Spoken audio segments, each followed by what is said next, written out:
नमस्कार, मी भाऊ तोरसेकर. तुम्ही बघत आहात प्रतिपक्ष. लोकसभेच्या निवडणुका संपल्या, निकाल आले. ज्यांचा व्हायचा त्यांचा विजय झाला, ज्यांचा व्हायचा त्यांचा पराभव झाला. आता प्रत्येकाने आपल्या विजयाकडे, यशाकडे, अपयशाकडे कसं बघायचं हा त्यांचा प्रश्न असतो. तो एक दोहा आहे ना, जिसकी रही भावना जैसी प्रभु मुहूर्त तिनं देखी तैसी. तुमच्या मनातले जे भाव असतात, तुमच्या इच्छा असतात, त्याप्रमाणे तुम्हाला समोरचं दिसत असतं. आणि त्यामुळेच ज्या प्रकारे महाराष्ट्रात महायुतीचा पराभव झाला, निसटता पराभव झाला, हे सत्य आहे. पण झाला तो जागांच्या आकड्यात पराभव झाला, कारण मतांच्या टक्केवारीपेक्षाही व्यवहारी राजकारणात आणि सत्तेच्या राजकारणात निवडून आलेल्या जागांना किंमत असते, निवडून आलेल्या उमेदवाराला किंमत असते. कारण तो सत्तेच्या गणितात बसत असतो आणि जो हरला तो त्या गणितातून बाहेर फेकला जातो. मला आठवतं 1999 साली 25 वर्षापूर्वी जेव्हा महाराष्ट्रात युतीची संख्या कमी पडली आणि शरद पवारांनी काँग्रेसबरोबर जुळतं घेऊन सगळ्या पुरोगामी पक्षांची मोट बांधली आणि जे आघाडी सरकार निर्माण केलं होतं, तेव्हा सभापती म्हणून अरुण गुजराथी यांची निवड करण्यात आली होती. आणि त्या अरुण गुजराथींनी एकदा पत्रकारांशी बोलताना भारतीय लोकशाहीची सोपी व्याख्या सांगितली होती की 51% म्हणजे व्यवहारात 100% असतात आणि 49% तुम्ही मिळवलेत तर व्यवहारात तुम्ही शून्य असता. आणि म्हणूनच आज जो निकाल लागलेला आहे त्यामध्ये 30 किंवा 31 जागा 48 पैकी महाविकास आघाडीने जिंकले असतील तर ते 100% विजयी आहेत. आणि 48 पैकी 16-17 जागांपर्यंत मर्यादित झाली असेल महायुती, तर महायुतीचा पराभव झालेला आहे. त्याची कारणमीमांसा करून, त्यातले दोष शोधून, आपल्या त्रुटी शोधून पुढच्या विधानसभा निवडणुकीत यश कसं मिळवायचं याकडे महायुतीच्या प्रत्येक नेत्याने, प्रत्येक पक्षाने बघितलं पाहिजे. आणि त्यामध्ये पराभूत उमेदवारांचा सुद्धा समावेश होतो. मी आज त्यापैकीच एक पराभूत उमेदवार पंकजा मुंडे यांच्याबद्दल बोलणार आहे. कारण पंकजा मुंडे या आपल्या पित्याच्या बालेकिल्ल्यात पराभूत झालेल्या आहेत. त्यांच्यासमोर गेली 5 वर्ष कोणी तयारी केली नव्हती. उलट गेल्या विधानसभा निवडणुकीत 4.5 वर्षापूर्वी त्यांच्याच चुलत भावाने पराभव केला होता राष्ट्रवादी पक्षाचा उमेदवार म्हणून. 2014च्या निवडणुकीत त्याच चुलत भावाचा पंकजा मुंडेंनी पराभव केला होता. पण पुढल्या 5 वर्षात धनंजय मुंडे यांनी कंबर कसून आपल्या चुलत्याच्या आणि चुलत बहिणीच्या त्या विधानसभा मतदारसंघामध्ये इतकं काम केलं, इतकी मेहनत घेतली की मंत्रिपदी असतानासुद्धा पंकजा मुंडे यांना पराभव पत्करावा लागला, आपल्या बालेकिल्ल्यात पराभव पत्करावा लागला. गंमत अशी आहे की 2014 असो की 2014ची पोटनिवडणूक असो किंवा 2019ची सार्वत्रिक लोकसभा निवडणूक असो, या दोनही निवडणुकांमध्ये जो लोकसभा मतदारसंघ गोपीनाथ मुंडे यांनी राखला होता, त्यांच्या अकाली निधनानंतर त्या जागी त्यांची धाकटी कन्या प्रीतम मुंडे ह्या निर्विवाद मताधिक्याने निवडून आल्या होत्या. असा 2दा सलग मुंडे कुटुंबियांनी जिंकलेला मतदारसंघ यावेळेला पंकजा मुंडे यांनी गमावलेला आहे. आणि फरक एकच आहे, मोठा फरक आहे की विधानसभेत 4.5 वर्षापूर्वी ज्या उमेदवाराने त्यांचा पराभव केला ते त्यांचे चुलत बंधू धनंजय मुंडेसुद्धा पूर्ण ताकद लावून आपल्या चुलत बहिणीच्या पाठीशी उभे होते. आधीच्या 2 निवडणुका जिंकणारी धाकटी बहीण प्रीतम मुंडेसुद्धा पंकजा मुंडे यांच्या मागे ठामपणे उभ्या होत्या आणि तरीही आपला पराभव झाला. तो का झाला हे पंकजा मुंडे यांनी बाकीची बकवास सोडून त्याचा अभ्यास केला पाहिजे. किरकोळ असतील, जास्त असतील, किती मतं पडली, ह्या गोष्टी दुय्यम आहेत. आपला पराभव झाला हे सत्य आहे आणि 5 वर्ष 4.5 वर्षापूर्वीचा पराभव आपण पचवू शकलो नाही, म्हणूनच आजचा पराभव आपल्या पदरी आलाय हे पंकजा मुंडेंना ओळखता आलं पाहिजे. आणि हे मी परत सांगत आलोय. गेल्या 4.5 वर्षात मी अनेकदा पंकजा मुंडे यांचे कान टोचायचे प्रयत्न केले की जगातलं सगळं शहाणपण आपल्याच मेंदूत भरलेलं आहे. अशा भूमिकेतून जेव्हा एखादा राजकीय नेता बोलायला लागतो तेव्हा त्याचा पराभव समोरच्या कोणी करायची गरज नसते. तो आपला पराभव आमंत्रित करत असतो, ओढवून आणत असतो आणि पंकजा मुंडे त्यापैकी एक आहेत. इतकं सांगून उपयोग झाला नसेल तरीही मी परत एक स्वतंत्र व्हिडिओ करून पंकजा मुंडे यांचे कान टोचायची गरज आहे का असा प्रश्न अनेकांना पडेल. वय तुमच्या बाजूला आहे, संधी तुमच्या बाजूला आहे, पण त्या संधीचं सोनं करणं, सुवर्ण संधी बनवणं संधीला, हे जमत नाही. ही मूळ समस्या आहे. जगातल्या प्रत्येक समोरच्या गोष्टीमध्ये दोष काढायचा, पण स्वतःमध्ये काय त्रुटी आहे ही तपासायची नसते, तेव्हा तुमच्या पराभवाला पर्याय नसतो. तो एक उर्दू का हिंदी शेर है, जिंदगी भर एक गलती करते रहे, आईना साफ करते रहे, धूल तो चेहरे पर थी. तेव्हा आरसा साफ करून आपला चेहरा साफ होत नाही. आपला चेहरा साफ केला पाहिजे तर आपलं योग्य आणि उजळ प्रतिबिंब आपल्याला आरशात बघता येतं. पण 4.5 वर्षापूर्वीचा पराभव आणि त्याच्या आधीच्या 5 वर्षात आपण केलेलं काम किंवा केलेल्या चुका याचा अभ्यास करण्याची इच्छा पंकजा मुंडेंना एकदाही वाटलेली नाही. तिथूनच त्यांच्या पराभवाला सुरुवात असते. समोर जो कोणी उभा राहील तो केवळ निमित्त मात्र असतो. आत्ता कोण बजरंग सोनावणे किंवा कोणतरी पवारांच्या उमेदवाराने पंकजाताईंचा पराभव केलेला आहे.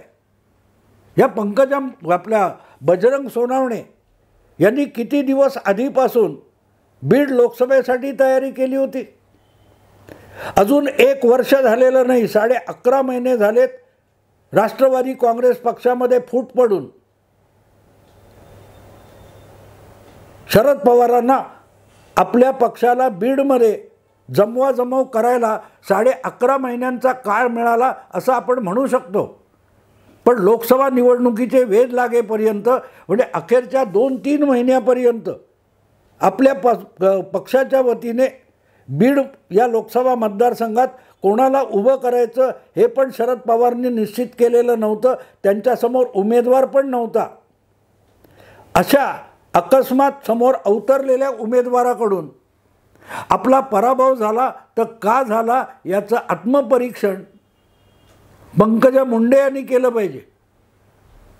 हे मी एवढ्यासाठी सांगतोय की काल परवा पंकजा मुंडेंचं एक वक्तव्य ऐकलं तर मी राजकारण सोडीन. मला गंमत वाटली की त्यांच्या विषयी किंवा त्यांच्या पित्याविषयी कमालीची एकनिष्ठा असलेला 1 का 2 कार्यकर्त्यांनी त्या पराभवामुळे आत्महत्या केलेली आहे.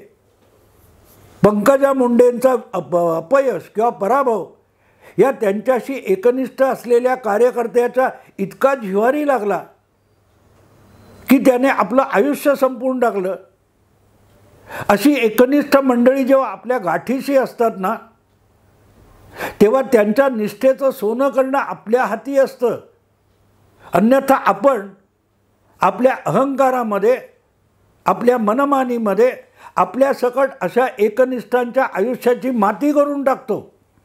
तेव्हा त्यांनी आत्महत्या केली आणि त्यामुळे वैफल्यग्रस्त होऊन मी राजकारण सोडीन वगैरे वगैरे जे भाषा पंकजा मुंडे करतात ते धक्कादायक आहे. धक्कादायक आहे. त्यापेक्षा आपण गेल्या 5-10 वर्षात काय काय बोलत गेलो, त्याचे काय काय विपरीत परिणाम होत गेले, ते आपल्याच अंगाशी कसे आले, याचा विचार किंवा शोध पंकजा मुंडे यांनी घेतला पाहिजे असं माझं प्रामाणिक मत आहे. त्यांचा जो काय त्यांनी घोषणा केली आहे की असं तसं झालं तर मी राजकारण सोडेन, नका राजकारण सोडू. कारण तुम्ही स्वेच्छेने जवळजवळ 15-20 वर्षापूर्वी राजकारणात आलेला आहात. त्यामुळेच तुमच्यात आणि तुमच्या चुलत बंधूमध्ये वितुष्ट निर्माण झालं. त्या जागेवरून तुम्ही राजकारणात यायचं ठरवलं. तोपर्यंत धनंजय मुंडे यांच्याकडेच गोपीनाथराव मुंडेंचा वारस म्हणून बघितला जात होता. पण तुम्ही अचानक राजकारणात प्रवेश केलात. तिथून कुटुंबात, परिवारात वैमनस्य निर्माण झालं. आज परत तुम्ही एकत्र आला असाल. तर या सगळ्या घटनाक्रमामध्ये आपल्याला आकस्मिक आणि आयती संधी मिळाली. त्या संधीचा फायदा घेण्यापेक्षा आपण ती संधी मातीमोल कशी करत गेलो, त्याचं जरा निरीक्षण, परीक्षण करा, अभ्यास करा. मग राजकारण सोडण्याची गरज नाही. तर झालेल्या चुका पुन्हा पुन्हा होऊ नयेत यासाठी काय करता येईल याकडे तुम्हाला बघता येईल.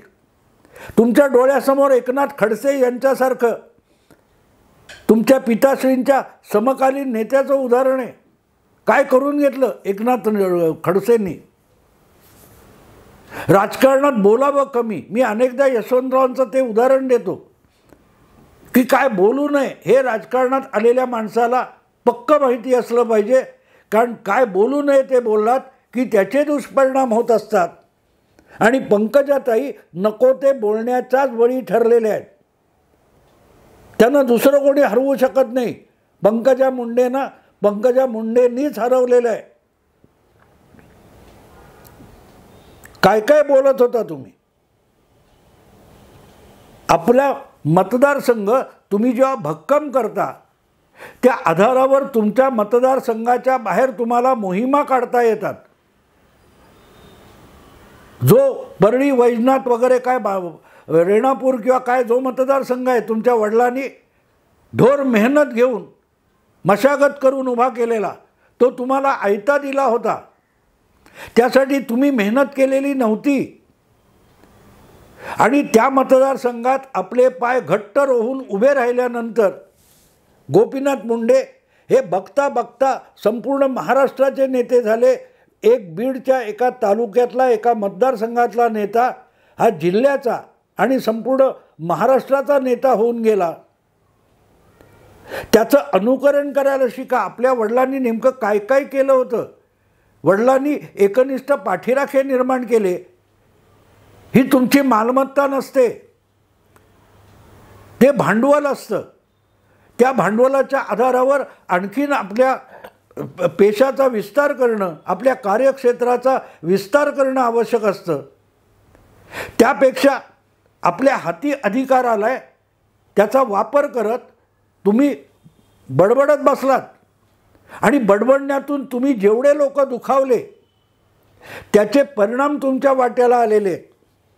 कमीत कमी बोलून तुमच्या भगिनीने 2दा लोकसभा जिंकून दाखवली होती. पण तुम्ही पिताजीची, वडिलांची, वडिलार्जित असलेली जी जागा होती विधानसभेची ती आधी गमावली. आणि 4.5 वर्षानंतर त्याच पित्याची लोकसभेची जागासुद्धा गमावलीत. तर राजकारण सोडण्याच्या धमक्या किंवा निर्धार किंवा निश्चय, इशारे याचा काडी मात्र उपयोग नाही. या सगळ्या अपयशाला आपण कुठे आणि किती जबाबदार आहोत याचा शोध घेतला पाहिजे. आणि त्याचं अगदी सोपं विश्लेषण असेल तर अनावश्यक बोलणं, समोर कॅमेरा दिसला, समोर पत्रकार आले किंवा एखादा मंच मिळाला की जे काही पंकजाताई आगंतुक बोलत गेल्या त्याचा दुष्परिणाम सार्वजनिक जीवनामध्ये झाला. तुमचेच पाठीराखे, तुमच्याकडे येऊ शकणारे मतदार तुमच्यापासून दुरावत गेले. जन्माला आलात म्हणून तुम्ही थेट ओबीसींच्या नेता झालात. अन्यथा ओबीसींचं नेतृत्व स्वतः बळावर तुम्ही मिळवलंय का? विचार त्याचा करा. गोपीनाथ मुंडे ओबीसींचा नेता होते म्हणून तुम्ही आपोआप ओबीसींचा नेता झाला, पण तुम्ही ओबीसीचं जीवनसुद्धा जगलेलं नाही. आणि म्हणून आपल्याला जे आयतं मिळालंय ते सांभाळून वापरायचं असतं आणि त्याच्यात भर घालायची असते. ही जीवनाची सगळ्यात मोठी शिकवण आहे. मोठमोठे उद्योग साम्राज्य असतील, मोठमोठी दीर्घकाळ चाललेली सत्तेची साम्राज्य असतील, तिथे पुढच्या वारसाने, पुढच्या पिढीतल्यांनी त्यात भर घातली तर त्या साम्राज्याचा विस्तार झाला, नाहीतर ती साम्राज्य रसातळाला गेली. आणि अनेकदा पुढच्या पिढीतल्या, तिसऱ्या चौथ्या पिढीतल्या अतिशय आगाऊ वारसांनीच ती उद्योगाची असोत किंवा राजकारण आणि सत्तेतली काय ती वारसा हा मातीमोल करून टाकलेला आहे. त्यांच्यापासून आपण धडा घ्यायचा असतो. आपल्याला संधी नाकारली, आपल्याला संधी नाकारली, आपल्यावर अन्याय झाला, हे रडत गेली 4-4.5 वर्ष पंकजाताई रममाण झालेल्या होत्या. आपल्या जखमेवरची खपली काढायची आणि फुंकर घालत बसायचं आणि त्यातलं सौख्य शोधायचं. यापेक्षा ते वेगळं काही नव्हतं. गोपीनाथ मुंडेंना कोणी संधी दिली? त्यांनी आपली संधी निर्माण केली आणि तुमच्यासाठी आयत्या यशाच्या पायघड्या घालून ठेवल्या. त्या पायघड्याही तुम्हाला जपता आल्या नाहीत, सांभाळता आल्या नाहीत, ही वस्तुस्थिती आहे. आणि त्याचं एकमेव कारण असेल तर ते म्हणजे अनावश्यक बोलणं. आणि म्हणून माझा सल्ला, न विचारलेला सल्ला देतो मी, ही राजकारण सोडू नका, बोलायचं सोडून द्या. तुम्ही जे जे बोलता त्यातून जे विपरीत अर्थ काढले जातात, त्यामुळे पक्षात आणि समाजामध्ये, जनमानसामध्ये तुम्ही अधिकाधिक शत्रू निर्माण करत गेलात. तुमच्या पिताजींनी आपल्या जात जमात याच्या पलीकडे जाऊन सर्व समाज घटकामध्ये आपले अनुयायी निर्माण केले. गोपीनाथ मुंडे फक्त ओबीसींचे नेता नव्हते. सर्व समाज घटकातल्या धडपडणाऱ्या प्रत्येकाला ते आपला नेता वाटत होते. आणि याचं कारण अनावश्यक बोलणं मुंडे यांनी टाळलं. ज्या बोलण्यातून आपल्याविषयी नाराजी निर्माण होईल, पक्षात, बाहेर, सार्वजनिक जीवनात, अशा गोष्टी सातत्याने त्यांनी टाळल्या. कोणाला टोमणे मारणं असो, कोणाला इशारे देणार असो, असली भाषा गोपीनाथ मुंडेंनी वापरली नव्हती. पंकजा मुंडे गेल्या 4.5 वर्षात विधानसभेत पराभूत झाल्यापासून विचलित झालेल्या आहेत, पण त्या आपला चेहरा, आपल्या चुका बघायला तयार नाहीत, शोधायला तयार नाहीत. आणि म्हणून तुमच्याशी एकनिष्ठ असलेल्यांना सुद्धा आत्महत्या करायची पाळी आली, ती तुम्ही आणलीत, हे विसरू नका.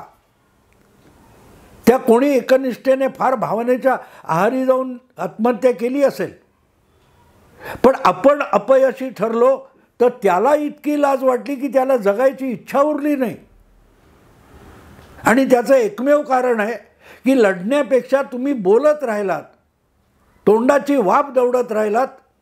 त्यापेक्षा 4.5 वर्षामध्ये विधानसभेच्या पराभवानंतर कंबर कसली असती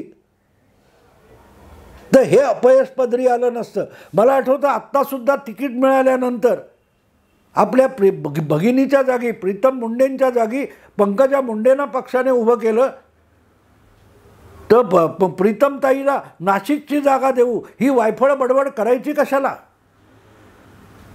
तुमच्या पक्षात तुम्हाला उमेदवारी मिळाली हेच खूप होतं. ती जागा राखून मग गोष्टी करायच्या, ती जागा जिंकून दाखवायची होती. पण पंकजा मुंडे ह्या किती गाफील होत्या की बीड मतदारसंघ जिंकायची त्यांची तयारी झालेली नव्हती, सज्जता झालेली नव्हती आणि आपल्या बहिणीला त्या नाशिकच्या उमेदवारी द्यायला निघालेल्या होत्या.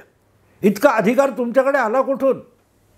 ही सगळी वायफळ बडबड असते आणि अशा वायफळ बडबडीने तुम्ही तुमचं नुकसान करता, बरोबरच तुमच्या पक्षाचंही नुकसान करता, अनुयायांचं नुकसान करता. तेव्हा राजकारण सोडण्याची गरज नाही आहे. सोडायची असेल तर वायफळ बडबड सोडा, बोलायचं सोडा. अनावश्यक असेल तिथे अर्धा शब्दसुद्धा बोलू नका. बघा तुमच्या यशाचा रस्ता आपोआप उलगडत जाईल. खडसे हे तुमच्यासमोरचं मोठं उदाहरण आहे. खडसेंनी आयुष्यभर कमावलेलं अनावश्यक बडबडीतून गमावलं. भाजप बनवला, भाजप सोडला, पवारांकडे गेले एक साध्या आमदारकीसाठी आणि आज परत भाजपत त्यांना परत यायचे, लोंबकळत अडकलेले आहेत. पण तरी खडसे बोलायचे थांबत नाही आहेत. पंकजाताई, त्यांचं वय झालं, तुमचं नाही झालं. तुमच्याकडे अजून 20-25 वर्षाचा कालावधी आहे राजकारणात काही करून दाखवण्याचा. तर त्याची सुरुवात कमी बोलण्यातून, शक्यतो न बोलण्यातून आणि वायफळ न बोलण्यातून होऊ शकते. हा अनावश्यक सल्ला आहे, तो स्वीकारा नाकारा तुमचा आहे. नुकसान झालं तुमचं आहे, फायदा झाला तुमचा आहे. असो मित्रांनो, आता इथेच थांबतो. आवडलं लाईक करा, शेअर करा, सबस्क्राईब करा. नमस्कार.